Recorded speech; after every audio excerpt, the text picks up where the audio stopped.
What cheer, y'all? Welcome back to Reddit to Wire. Well, we're going to continue on with our daily stakes plays, and we're going to be talking about Thursday's featured race at Saratoga, and that is the Curlin Stakes. It's ungraded at 135,000, ninth race on the card, run at a mile and an eighth for 3-year-olds. And this is this usually is a pretty good race, I would say. There, you get those 3-year-olds who were, still in training, weren't quite ready for the Derby Trail, who start to progress, and then you've got some old favorites who are maybe were sidelined or just a little late to the dance, couldn't quite get into the Triple Crown, and who demonstrate some talent. So it's a pretty good field, I would say. And we'll take a look at them one at a time. Crudo, for instance, we ran in the Belmont, and I thought that was too much too soon, to be honest. But, really, I think after the Haskell this weekend, it just reaffirmed that, there are three-year olds that are at the top. And Gosgar's knocking on the door without a doubt, but uh, Journalism Sovereignty, Baeza, they're the top three, and there's everybody else. So, will I hold it against Crudo to be sort of a sacrificial lamb, and somebody had to go to the lead in that race? No, I'm not going to do that. Uh, this is a horse who has been progressing nicely, and I suppose Bobby Flay wanted a, he's a New York guy, wanted a Belmont potential Belmont winner, so they threw him in, but he's not ready for that yet. This is some good class relief here. And, looking at the field, you will see there's quite a few runners who like to be off the pace, who are more mid pack type of runners. And that certainly makes things beneficial for Crudo. Now, I don't like betting horses like this off of a Triple Crown race like that, where they kind of get the tail waxed. Um, so this could you perceive this as a confidence builder? Certainly. And I think if Crudo runs pretty well here, they'll start thinking about perhaps the Travers. But uh, I think there's probably a couple here that I think they've been on the steady progression. Let's say, they didn't get thrown to the wolves. They've just been doing it the right way. Maiden allowance race, building slowly, progressing. It's kind of one of the advantages for this time of year rather. When you get, when the Derby field gets set and everything, now your 3-year-olds who didn't make it, you can take your time and develop them. And I think there's a couple in here who meet that bill. And I like him a little better than Crudo. I think Crudo can run a good race here, uh, again, being class relief. But to expect to take them all the way, I don't quite see it. So we're certainly going to use, but I think Crudo is probably more for your bottom of your exotics. Fountain Lake is a horse I liked. Uh, Had it kind of tough at 2, didn't do too well, but really seems to have put it together at 3. But and I got Fountain Lake at a nice price in the maiden race, and then I bet right back in the optional claimer, finished a pretty good second, but now ran in an optional claimer in the exact same class, finished a little farther back. And I think what that says is more than anything else, they've found where this horse has the ceiling for now. Maybe at 4 years old will be a little better, but uh, so to say that Fountain Lake is still moving upwards, I'm not so sure. And I think this is maybe a class level that perhaps is a tad high, given the field that we have here. So Fountain Lake, reluctantly, I'm going to let go. I love the price at 12 to 1, but I think this is maybe a little too much for this one right now. So Sandy is, for Cherie DeVoe, Jose Ortiz, immediately that catches your eye. But you go back and watch, and this is what I'm talking. So Sandy is the kind of horse I'm talking about. Didn't make the Derby Trail, but now is in that nice, steady progression that, big time trainers like Cherie DeVoe, who know what they're doing, can get a horse to just gradually get better and turn into as good a horse as they can be. And that's what you've got here. You've got Sandy's beat Won the maiden level, won the option claim level. The stakes race is logically next. And I liked what I saw from this horse. I think is uh, progressing very nicely and is very logical as a fit here. And we're going to use So Sandy 6-1. I love the price, and has an outside shot at winning this race, I think. Chancer McPatrick. This kind of looks like a thing like Chad Brown was like, well, we need a race for this horse, and we don't have any one turn miles available, so let's throw him in the Curlin. Well, we know, don't we? At this point, this is not a 2 turn horse. He just isn't. Now, he could surprise. I'm not going to bank on it, and I'm not. I mean, I've seen enough. The prep and the Tampa Derby, then the Bluegrass, which was abysmal, I think is enough to tell you that this horse just doesn't want 2 turns. Now, I think this is just a matter of putting a horse in a race who needs a race, and with his late kick, maybe he can get up for second or third for a halfway decent paycheck. But this isn't his preferred distance, and for that reason, I'm going to let him go. I don't want any part of him at 9-2. And if a lot of especially our Irish contingent comes out, wants to hammer him down again and hope for better things, well, you go right ahead. It ain't going to happen. So he'll beat me in short. So Chancer McPatrick, we're going to let go. Strategic Focus is another one that didn't make the Derby Trail, late starter, but this horse really looks like he's got a mound of talent. Won the maiden and the optional claimer last race. I really liked. I thought he displayed a world of talent. He's still green.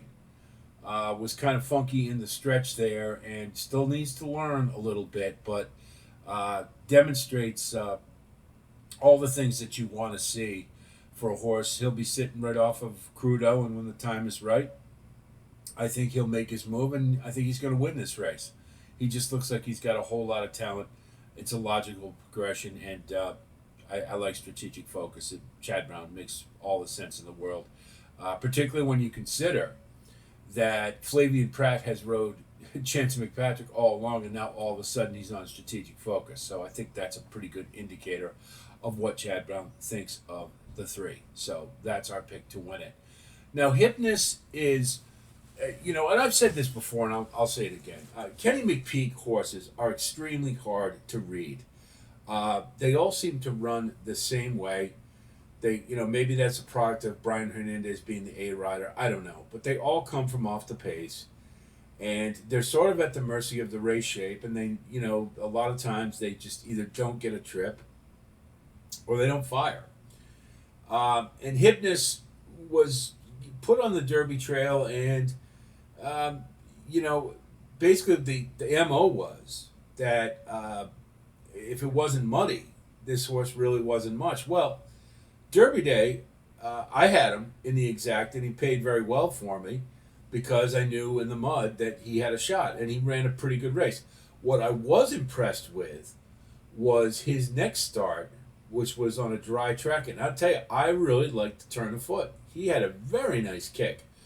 Brian Hernandez put him on the rail, as he always does, and then swung him out. And he was very firm and resolved, and I liked Hypnus a lot, in just from watching that race.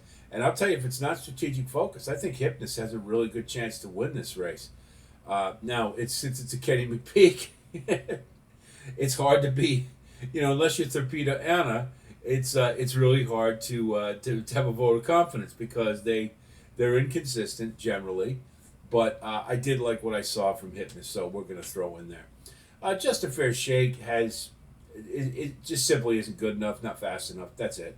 This is a horse I kind of like. He's a hard trier, but we've seen too many times where he's in position to win and he just can't close the deal, but he'll hang around for second. I don't see that happening here. But and again, on the Laurel, go back to Laurel in that circuit, he probably could be a pretty good horse, or even Parks or somewhere like that. But I think he's over his head here. Uncaged, I again remain puzzled as to why he's running in stakes races. He was a bomb out in the Belmont. It kind of looked like one of those things where, the Mike Rapoli, like, got to have a horse in a Derby Trail race or Triple Crown race. This horse demonstrated, some ability at Saratoga. He just hasn't built on it. He just hasn't gotten any better. Now, he got a 91 Brisnet figure, but you have to believe that that's more an elevation, like a horse will, will, like, in a 100-yard, 100-meter dash in the Olympics, like, a runner who is no threat to win, but he runs his best time ever because he's running against such good runners. And that kind of, to me, is uncaged. Now, he was up the track. We expected that. I'm not expecting some kind of miracle improvement here. And again, I think this is just more Mike Rapoli, like, hey, I want to put him in a stakes race. Got to have somebody in the Curlin. So there he is. But I don't think he's any match for any of the other prominent horses in this race. So we go to our wagering strategy. We're going to go with strategic focus to win. But for the value, we'll take Hypnus at 9-2. I think he's got a really good shot. And always nervous when we like Kenny McPeaks, but I think this one looked pretty good to me here. We'll do it. We're going to keep it extremely simple. I do think strategic focus is the best choice to win. The price will be short. We know this. So we'll go 3-4, 3-7, 3-6. Cold exactas, all three, and then we will do a straight trifecta, 3 on top with 4-6-7, and that's 4-6-7, 4-6-7. That's it. I think this is just a fait accompli. Strategic focus. If he improves off what he did last time, he's going to be awfully tough to beat. He is still a little green. That's the one reservation I might have. So if you're thinking you want to try to beat him, I think Hypnus might be the best bet. Hope our analysis helps you with your own wagering strategy, and I wish you the best of luck as always. And certainly, if you do like content like this, please like and subscribe. And thanks to all of you who continue to expand our community. Had a great weekend last weekend. It was at the Haskell. Never been to Monmouth before. Loved the track.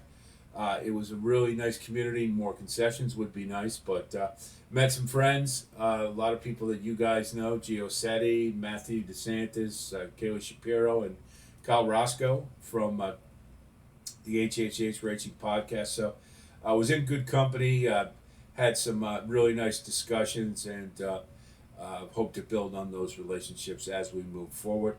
I hope you guys had Scottish Lassie in the Coaching Club American Oaks. She just blew that field away. I was dead set against Immersive, and I was happy to be right. Bookham Dano, we thought was the best bet of the day, and he won the Vanderbilt. So it was, and then at the Haskell, I know I didn't post anything, but I had some nice winners there. So definitely an enjoyable experience. I'd love to do it again for sure. So I digress. But anyway, plenty more content from Saratoga this week. We'll do our daily stakes play. We're going to try to get some Del Mar in there if we can, and so be on the lookout for that as well. So there'll be plenty more coming, and we're going to have our Saturday Saratoga selections will be available on the website. A couple of you guys placed orders. Thank you very much. Appreciate that. But we'll be doing that for the rest of the Saratoga meet, and we'll probably do something with regards to the rest of the racing season. Maybe we'll have some kind of Breeders' Cup package or things of that nature. So plenty to come from Right at the Wire on the YouTube channel as well as Twitter. We're on Twitter as well. I don't know if many of you know that, but wire_right is the our Twitter handle, and we post everything there and a few other things that perhaps you won't see on the YouTube channel. So a lot of ways to get to Right at the Wire. So that's it from here. I'll talk to you soon, and until then, be well.